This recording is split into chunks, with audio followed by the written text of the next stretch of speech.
السلام علیکم ورحمۃ اللہ وبرکاتہ۔ الحمدللہ رب العالمین والصلاة والسلام علی سید المرسلین اما بعد۔ الصلاة والسلام علیکہ یا رسول اللہ صلی اللہ تعالی علیہ وسلم۔ معزز ناظرین کرام، اس سے پیشتر نماز کی تیسری شرط وقت کے حوالے سے مسائل شرعیہ آپ کے سامنے پیش کیے گئے تھے۔ آج اذان کا بیان، کیونکہ یہ بھی نماز کی تیسری شرط وقت سے ہی ریلیٹڈ ہے، اس لیے اس کو بھی آپ سماعت فرما لیں۔ اذان یہ شعار اسلام سے ہے، اسلام کی آئیڈینٹی ہے۔ اذان دی جائے گی، اذان ترک نہیں کی جائے گی، بلکہ اگر کسی بستی کے لوگ اذان دینا چھوڑ دیں تو وہ گنہگار ہوں گے۔ اگر وہاں اسلامی سلطنت ہو تو بادشاہ اسلام ان سے قتال کرے گا، ان سے جہاد کرے گا، حتیٰ کہ یہ سلسلہ اس وقت تک جاری رہے گا کہ وہ لوگ اذان دینے کے قائل ہو جائیں اور اذان دینا شروع کر دیں۔ تو اذان بہت عظیم عمل ہے، اذان اسلام کی شان ہے۔ اذان دی جائے اور اس پر بے پناہ اجر و ثواب ہے۔ حضور رحمت عالم نور مجسم صلی اللہ تعالی علیہ وسلم ارشاد فرماتے ہیں، اذان دینے پر کتنا ثواب ہے، اگر یہ لوگ جان جاتے تو آپس میں تلواریں چلتی۔ یعنی ہر کوئی چاہتا کہ ہم اذان دیں گے، ہم اذان دیں گے، یہاں تک کہ اس میں تلواریں بے نیام ہوتی، اور ایک روایت میں آیا کہ قرآن اندازی ہوتی، پھر کہیں جا کر کوئی اذان دے سکتا تھا۔ تو اس سے آپ اندازہ لگائیں اس پر کتنا اجر ہے، اس پر کتنا ثواب ہے۔ میرے پیارے آقا علیہ السلام کے پیارے دیوانوں، اذان دی جائے، خارج مسجد اذان دی جائے، یعنی مسجد اور صحن مسجد سے ہٹ کر اذان دی جائے۔ اذان نہ مسجد میں ہوگی نہ صحن مسجد میں ہوگی، چاہے وہ 5 وقتہ اذان ہو، چاہے وہ جمعہ کی اذان ثانی ہی کیوں نہ ہو۔ ہر اذان جو مسجد میں ہوتی ہے، نماز کے لیے ہوتی ہے، وہ مسجد اور صحن مسجد سے ہٹ کر ہوگی۔ کہیں کہیں صحن میں اذان دی جاتی ہے، جو حکم جماعت خانے کا ہے وہی حکم صحن کا بھی ہے، تو اذان صحن مسجد سے بھی ہٹ کر دی جائے گی۔ میرے پیارے آقا علیہ السلام کے پیارے دیوانوں، کن نمازوں کے لیے اذان کہی جائے تو 5 وقتہ فرض نماز، اسی میں جمعہ بھی شامل ہے، اور اذان سنت موقدہ ہے۔ کس جماعت کے لیے اذان سنت موقدہ ہے؟ تو جو جماعت 5 وقتہ نماز کی جماعت، اسی میں جمعہ بھی شامل ہے، مقررہ امام کی اقتداء میں وقت پر مسجد میں ادا کی جائے، اس کے لیے اذان سنت موقدہ ہوگی۔ اگر کوئی اپنے گھر میں جماعت بناتا ہے تو اس جماعت کے لیے اذان سنت موقدہ نہیں ہے۔ جیسے آج لاک ڈاؤن کے پیریڈ میں، کرفیو کے ماحول میں، اگر کوئی گھر میں 3-4 لوگ مل کے جماعت بنا رہے ہیں، یا ہوٹل میں، یا جو ہے ہائی وے وغیرہ پر نماز پڑھنے کا اتفاق ہوا صحرا میں، اور وہاں اذان دینا چاہتے ہیں، تو اذان دینا افضل ہوگا، لیکن سنت موقدہ نہیں۔ سنت موقدہ اس جماعت کے لیے اذان سنت موقدہ ہے جو مقررہ امام کے اقتداء میں وقت پر مسجد میں ادا کی جائے، اور اس جماعت کو شریعت کی اصطلاح میں جماعت مستحبہ کہتے ہیں۔ کن نمازوں کے لیے اذان نہیں ہے تو 5 وقتہ فرض نماز اور جمعہ کے علاوہ کسی نماز کے لیے اذان نہیں، نہ عیدین کے لیے، نہ تراویح کے لیے، نہ وطر کے لیے، نہ نماز جنازہ کے لیے، نہ کسی نفل نماز کے لیے، کسی نماز کے لیے اذان نہیں دی جائے گی۔ 5 وقتہ فرض نماز اور جمعہ کے لیے اذان دی جائے گی، اور ان کے لیے اذان سنت موقدہ ہے، جبکہ جماعت مستحبہ کے ساتھ ادا کی جائے۔ میرے پیارے آقا علیہ الصلوۃ والتسلیم کے پیارے دیوانوں، اذان اگر کوئی نابالغ بچہ ہے تو وہ بھی اذان دے سکتا ہے، اگر وہ طریقہ جانتا ہے، احکام و مسائل جانتا ہے تو وہ بھی اذان دے سکتا ہے۔ بعض لوگ نابالغ بچوں کو اذان دینے نہیں دیتے، بلکہ ہم نے تو یہ بھی دیکھا ہے کہ اگر وہ بالغ ہے اور اس کی داڑھی ابھی نہیں آئی ہے تو بعض لوگ اس پر بھی شکایت کرتے ہیں، انتشار پیدا کرتے ہیں کہ اس کی تو ابھی داڑھی نہیں آئی ہے، اذان کیسے دے سکتا ہے؟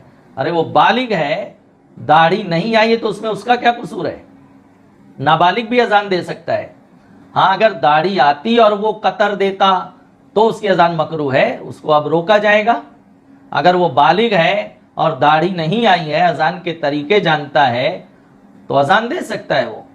بلکہ اگر امامت کے جو احکام و مسائل ہیں وہ اس کے اندر پائے جاتے ہیں تو وہ امامت بھی کر سکتا ہے، چہ جائے کہ اذان دینا امامت بھی کر سکتا ہے، اس کی ابتدا میں نماز صحیح ہوگی۔ تو میرے پیارے آقا علیہ السلام کے پیارے دیوانوں، اذان کے لیے بالغ ہونا یہ شرط نہیں۔ اسی طرح سے عورت کی اذان مکروہ تحریمی ہے، دی تو گنہگار ہوگی اور اس کی اذان دہرائی جائے گی، کیونکہ اذان میں آواز کو بلند کرنے کا حکم ہے اور عورت آواز بلند نہیں کرے گی، اس لیے عورت نے اذان دی تو اس کی اذان مکروہ تحریمی ہے، اس اذان کو دہرایا جائے گا۔ اسی طرح سے بد عقیدہ کی بھی اذان دہرائی جائے گی، ان کی اذان نہیں، نہ ان کی اذان کا جواب دیا جائے، اس سے بھی روکا گیا۔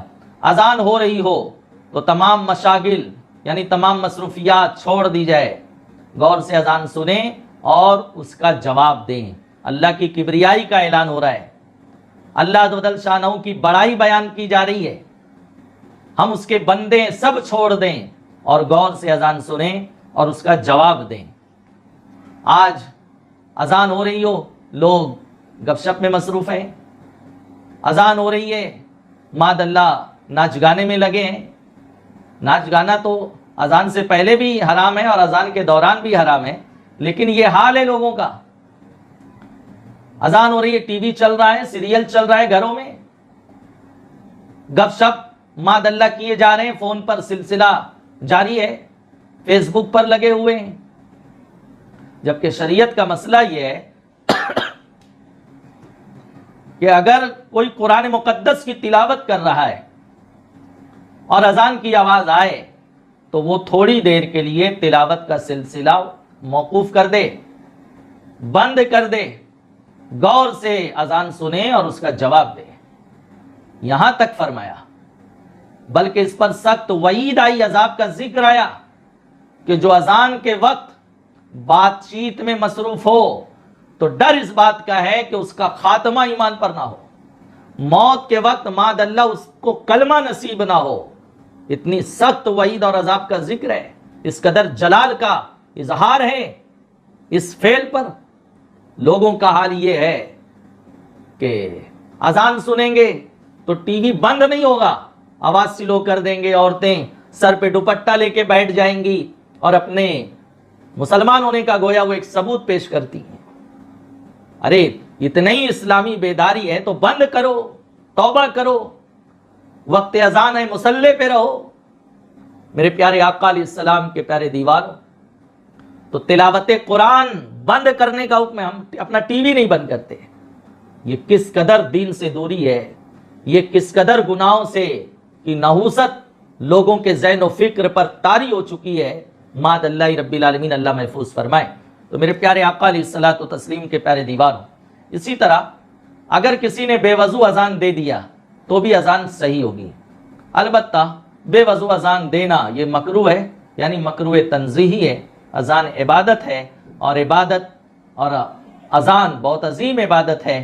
حدیث شریف میں آقا علیہ السلام نے مؤذن کو اللہ کا داعی فرمایا، وہ رب کی جانب سے دعوت دینے والا ہے، لہٰذا باوضو اذان دی جائے۔ لیکن وقت وغیرہ ہو گیا تھا اور کسی نے اذان دے دی تاکہ مزید تاخیر نہ ہو تو وہاں بس حکم یہ کہ اذان مکروہ ہوگی، دہرائی نہ جائے گی، اور کراہت تنزیہی کا حکم ہے، مکروہ تنزیہی کا حکم آئے گا۔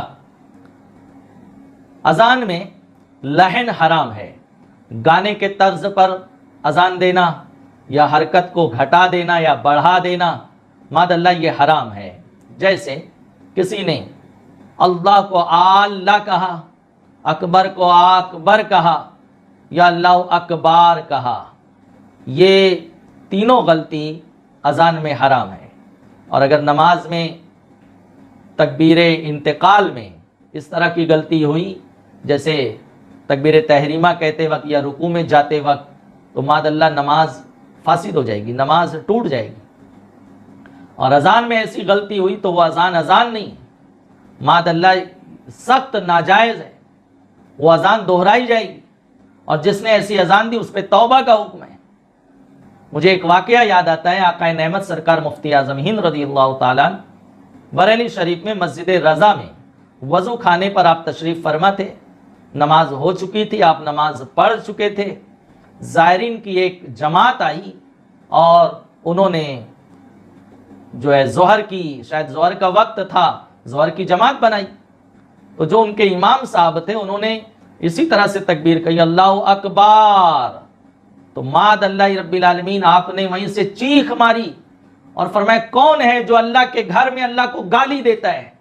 کون ہے جو اللہ کے گھر میں اللہ کو گالی دیتا ہے؟ آپ نے ایسی چیخ ماری کہ جتنے حاضرین تھے سبوں نے سنا۔ وہ جب نماز پڑھ کے آئے، سہمے حاضر ہوئے، آپ نے شریعت کا مسئلہ بتایا کہ آپ نے اس طرح سے تکبیر کہی ہے کہ اللہ کی کبریائی نہیں، ماد اللہ اس کی شان میں گستاخی ہے، توبہ کرائی آپ نے۔ آج ماد اللہ دیہات کا تو ذکر ہی کیا، شہروں میں ایسی اذان ہو رہی ہے، اذان میں ہے حی علی الصلاۃ، حی علی الصلاۃ، آؤ نماز کی جانب، حی علی الفلاح، آؤ کامیابی کی جانب۔ تو ماد اللہ ہم نے ایسی بھی اذان سنی ہے، آپ بھی سنتے ہوں گے، وہ کہتے ہیں حی علی الصلاۃ، تو نفی کے معنی میں ہو گیا، یعنی نہیں کے معنی میں ہو گیا، وہ بلا رہا ہے نماز کے لیے کہ منع کر رہا ہے نماز کے لیے، حی علی الفلاح کہہ رہا ہے۔ ماد اللہ نماز میں کامیابی نہیں ہے، گویا یہ کہنا چاہتا ہے وہ۔ اتنا بڑا کام ہے اذان، اتنی عظیم عبادت ہے کہ اسے آقا علیہ السلام نے مؤذن کو اللہ کا داعی قرار دیا، رب کی جانب سے وہ دعوت دینے والا ہے۔ اتنا بڑا کام ہم کسی کے بھی سپرد کر دیتے ہیں، جو کسی کام کا نہیں ہے اس کو جو ہے یہ کام دے دیتے ہیں کہ بھائی تم بوڑھے ہو چکے ہو، دوسرا کچھ کام نہیں، آپ اذان دو۔ ٹھیک ہے، بزرگ اذان دیتے ہیں، اچھی بات ہے، لیکن اس کا طریقہ تو سیکھو۔ اور کیا بوڑھے کیا جوان، زیادہ تر لوگوں کا حال یہی ہے، کہیں بھی وہ گھٹا دیں گے، کہیں بھی بڑھا دیں گے، ساری توجہ ان کی ایکو پر ہوتی ہے، اور حرکت اور تلفظ ماد اللہ ماشاء اللہ، میں سب کی بات نہیں کرتا، لیکن آپ کو ایسے نمونے ملیں گے جس کا میں چرچا کر رہا ہوں، ذکر کر رہا ہوں۔ تو میرے پیارے آقا علیہ السلام کے پیارے دیوار، اذان ہو رہی ہو تو حکم یہ ہے کہ اگر کوئی چلتا پھرتا بھی ہے تو رک جائے، غور سے اذان سنے اور جواب دے، اور بات چیت تو ہرگز نہ کی جائے۔ اذان کا جواب دیا جائے گا، ہاں وہ لوگ اس سے جو ہے بری ہوں گے جو خطبہ سن رہے ہیں یا رفع حاجت کے لیے، ٹوائلٹ کے لیے، پیشاب کے لیے بیٹھے ہیں، یا میاں بیوی جو مجامعت میں مصروف ہیں، صحبت میں ہیں، تو وہ جواب نہیں دیں گے۔ اس کے علاوہ جو لوگ ہیں وہ بہرحال اذان سنیں اور اذان کا جواب دیں، اور اس کا حکم واجب ہے۔ ایک مسجد کی اذان جو صحیح اذان کی آواز سنائی دی، قریب کی مسجد کی، آپ نے اس کا جواب دے دیا، تو اب دوسری اذان جو سنائی دے رہی ہے اس کا جواب آپ کے ذمہ لازم نہیں، لیکن دیں گے تو اچھی بات ہے اور بے پناہ اجر ہے۔ حضور علیہ السلام نے ارشاد فرمایا جو اذان کا جواب دے، تو آقا علیہ السلام فرماتے ہیں اگر مفہوم حدیث ہے عورت اگر اذان سنتی ہے اور جواب دیتی ہے تو ہر جملے پر، یعنی اللہ اکبر، یہ ایک جملہ ہوا، اس پر 1,00,000 نیکی ہے۔